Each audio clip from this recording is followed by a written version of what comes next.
प्यारे से बच्चों, कैसे हो? उम्मीद करता हूं सभी बढ़िया होंगे।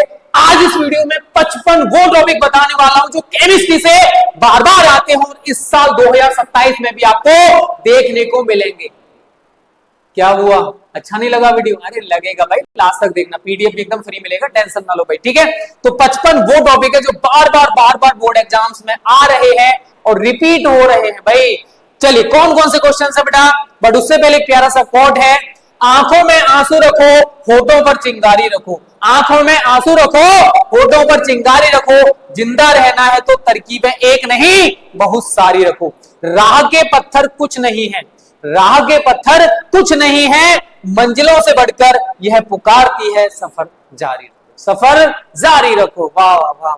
चलिए, तो भाई उससे पहले जो बच्चे टॉपर में ज्वाइन नहीं किए, जल्दी से ज्वाइन कर लो। अभी फी हम लोगों ने 799 कर दी है बोर्ड एग्जाम तक का। स्मार्ट स्टडी क्लासेस को डाउनलोड कर लेना प्ले स्टोर से। चलिए भाई, कौन कौन से इंपॉर्टेंट क्वेश्चन है बेटा? तो पहला है राउट का नियम, दूसरा है हेनरी का नियम। ये दोनों ही क्वेश्चन बहुत इंपॉर्टेंट है भाई। P minus P S upon P बराबर n बटे n प्लस n। पता है? तो वाष्प दाब का आपेक्षिक अवनमन विलेय के मूल प्रभाज के बराबर होता है, ये तो पढ़े हो। और यहां पर स्थिर ताप पर किसी गैस की द्रव्य विलेयता गैस के दाब के अनुक्रमानुपाती होती है या गैस के दाब के समानुपाती होती है। कंडीशन क्या है? जो टेम्परेचर है भाई वो स्थिर होना चाहिए। राउट के नियम की सीमाएं, लिमिटेशंस क्या है राउट के नियम की? दाब अधिक ना हो, ताप कम ना हो, ये सारी चीजें मैंने आपको पढ़ा रखी है। चैनल सब्सक्राइब कर लो, 8:30 बजे से आ जाया करो केमिस्ट्री की क्लास के लिए भाई, ठीक है। परासरण दाब और विसरण, यहाँ पर दाब हटा दो। परासरण और विसरण में अंतर क्या है? ऑस्मोसिस। देखो, आप लोगों ने गलती से कर रहे हो, मुझे पता है। आप लोगों ने एक किशमिश ले ली भाई, किशमिश का एग्जाम्पल ले लो। पानी में डाल दो, रात भर उसको उसी में डला रहने दो, सुबह तक क्या होता है? जो किशमिश है वो अंगूर टाइप की बन जाती है, मतलब फूल जाती है। ऐसा क्यों हुआ? क्योंकि जो विलायक के कण हैं वो कम सांद्र विलयन से अधिक सांद्र विलयन की ओर गमन करते हैं। इसको बोला जाता है ऑस्मोसिस, परासरण। अब विसरण क्या होता है भाई? मैं इस कमरे में बैठा हुआ हूं, मैंने वहां पर धूप बत्ती जला दी, अब धीरे धीरे करके धूप बत्ती का धुआं पूरे कमरे में फैल जाता है, इसको बोलते हैं विसरण, जो कि गैसों में होता है। जल्दी से पढ़ो, नहीं पढ़े हो गलत बात है, मैं पढ़ाऊंगा, टेंशन ना लो बिल्कुल भी। मोलरता और मोलरता से आप क्या समझते हैं और इनमें अंतर भी बताना भाई। मोलरता क्या है? मोलरता क्या है भाई? मैंने आपको क्या बताया? किसी विलयन के 1 लीटर आयतन में विलीन, कितने में? 1 लीटर आयतन में विलीन विलेय के मोलों की संख्या मोलरता कहलाती है। और किसी विलायक के 1 किलोग्राम या 1000 ग्राम में विलीन विलेय के मोलों की संख्या मोललता कहलाती है। ये टॉपिक यार बहुत इंपॉर्टेंट है, बार बार आते हैं, इनके ऊपर न्यूमेरिकल्स भी बिठाएंगे। मोलल उन्नयन स्थिरांक से आप क्या समझते हैं भाई? क्वथनांक उन्नयन में आपको पढ़ाऊंगा, वहीं पर ये टॉपिक आएगा। एक मोलल उन्नयन स्थिरांक आता है, मोलल अवनमन स्थिरांक आता है। उन्नयन का मतलब क्या होता है? बढ़ोतरी। अवनमन का मतलब क्या होता है? कमी। तो क्वथनांक उन्नयन होता है, हिमांक में अवनमन होता है। चलिए आगे भाई, मानक इलेक्ट्रोड विभव। इलेक्ट्रोड विभव होता है, मानक इलेक्ट्रोड विभव, ये भी इंपॉर्टेंट है।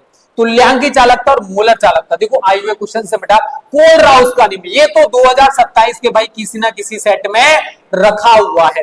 वैद्युत अपघटन संबंधी फैराडे के नियम।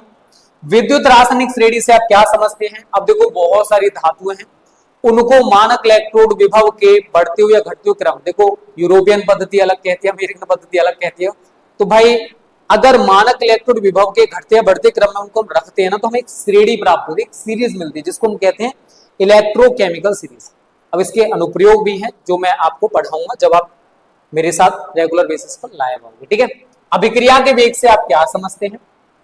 प्रथम कोटि की अभिक्रिया, देखो अभिक्रिया की कोटि 3 में आपको पढ़ाऊंगा, 4 पढ़ाऊंगा। शून्य कोटि की अभिक्रिया, प्रथम कोटि की अभिक्रिया, द्वितीय कोटि की अभिक्रिया और तृतीय कोटि की अभिक्रिया।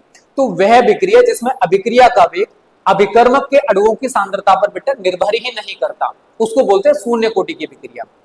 वह अभिक्रिया जिसमें अभिक्रिया का वेग अभिकर्मक के एक अणु की सांद्रता पर निर्भर करता है, उसको बोलते हैं प्रथम कोटि की अभिक्रिया। और 2 अणुओं की सांद्रता पर निर्भर करेगा द्वितीय कोटि, 3 अणुओं की सांद्रता पर निर्भर करेगा तृतीय कोटि। तो इंपॉर्टेंट है भाई, विद एग्जांपल मैं आपको पढ़ाने वाला हूं, टेंशन ना लो बिल्कुल भी भाई, ठीक है। आभासीय एक अणु अभिक्रिया क्या होती है भाई? तो वह अभिक्रिया जिसकी कोटि 1 हो लेकिन आणविकता 1 से अधिक हो, क्या बोला मैंने? कोटि तो बेटा एक हो लेकिन आणविकता एक से अधिक हो, तो ऐसी अभिक्रियाओं को क्या कहा जाता है? आभासीय या छद्म एकाणुक अभिक्रिया। अभिक्रिया की आणविकता और अभिक्रिया की कोटि, ये क्वेश्चन भाई 2027 के किसी न किसी सेट में रखा हुआ है, लास्ट ईयर नहीं आया था, तो मुझे लग रहा है बेटा इस साल ये बोर्ड एग्जाम में आने वाला है। सारे बच्चे इसको बहुत अच्छे से तैयार कर लेना। चैनल सब्सक्राइब नहीं कर लो यार, टॉपर नहीं बनना है। हजारों लाखों बच्चों को बना चुका हूं भाई, पहली बार नहीं पढ़ा रहा हूं, ठीक है। 2018 से पढ़ा रहा है, ये इधर उधर के जो टीचर ने दिखते भी नहीं थे, तब से हम पढ़ा रहे हैं यार ऑनलाइन, ठीक है। चलिए, संक्रमण तत्व, तो डी ब्लॉक के तत्वों को संक्रमण तत्व कहते हैं भाई। इनके विशेष गुण बताना है। संक्रमण तत्व रंगीन आयन क्यों बनाते हैं?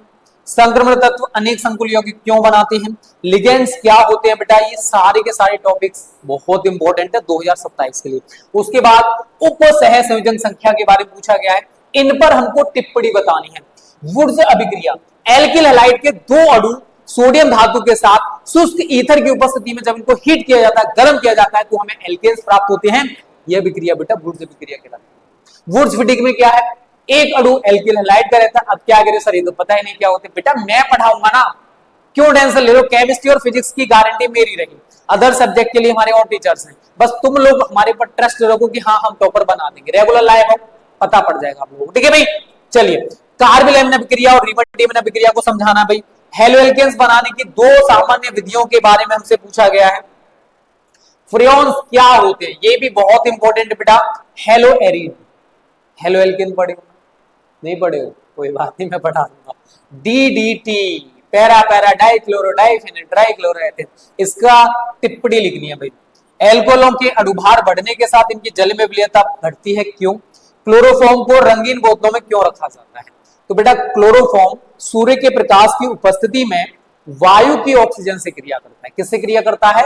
वायु की ऑक्सीजन से क्रिया करता है और फोस्जीन नामक विषैली गैस बनाता है। क्या बनाता है? फोस्जीन नामक विषैली गैस। इसी वजह से इसको हम रंगीन बोतलों में बंद कर देते हैं, जिससे कि सूर्य का प्रकाश इसके अंदर प्रवेश ना करे और क्लोरोफॉर्म फोस्जीन गैस में परिवर्तित ना हो, ठीक है भाई। चलिए आगे, ल्यूकोस अभिकर्मक क्या है? तो सांद्र HCl प्लस निर्जल ZnCl2, ठीक है, निर्जल ZnCl2, इनका जो मिश्रण है बच्चा, इसको कहा जाता है ल्यूकोस अभिकर्मक। अब इनका यूज हम लोग कहां करते हैं? तो प्राथमिक एल्कोहल गलती से पढ़े होंगे, नहीं पढ़े हो? चलो मेरे को कमेंट करना कि इनका यूज कहां पर किया जाता है, बहुत इंपॉर्टेंट मुझे लग रहा है इस साल आने वाला है।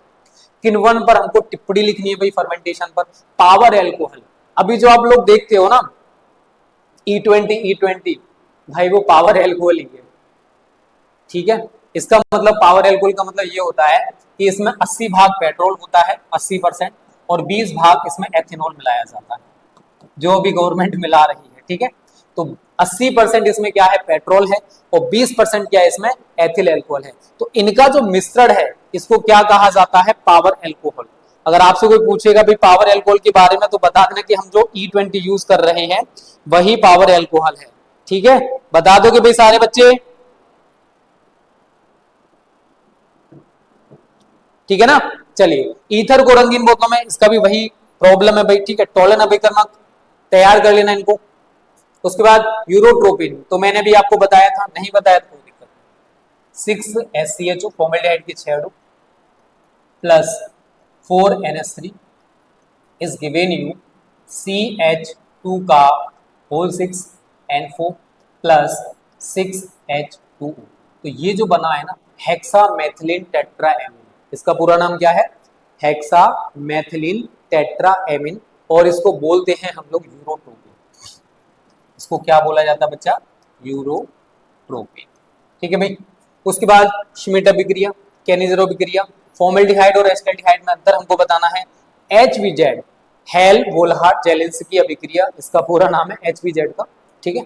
इनको तैयार कर लेना, ये PDF आपको इस नंबर पर व्हाट्सएप मैसेज करोगे तो मिल जाएगा।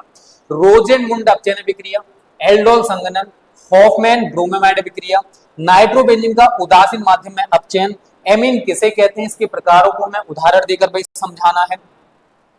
उसके बाद एथिल एमीन क्षारीय प्रकृति प्रदर्शित करता है, ऐसा क्यों? मैथिल एल्कोहल और एथिल एल्कोहल में अंतर बताना है।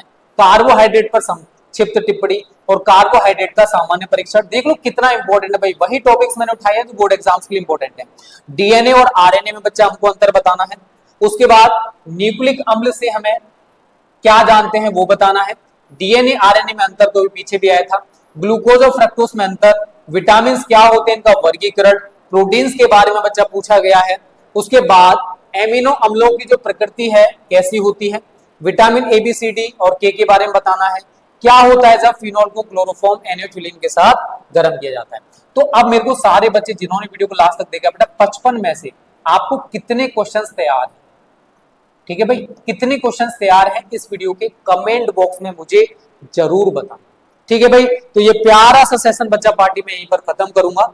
ऐसे ही शॉर्ट वीडियो जो रहेंगे ना 10 से 15 मिनट की इंपॉर्टेंट टॉपिक्स वाली, वो सुबह को 6 बजे ही आपको रेगुलर बेसिस पर मिला करेंगे, ठीक है बच्चा पार्टी।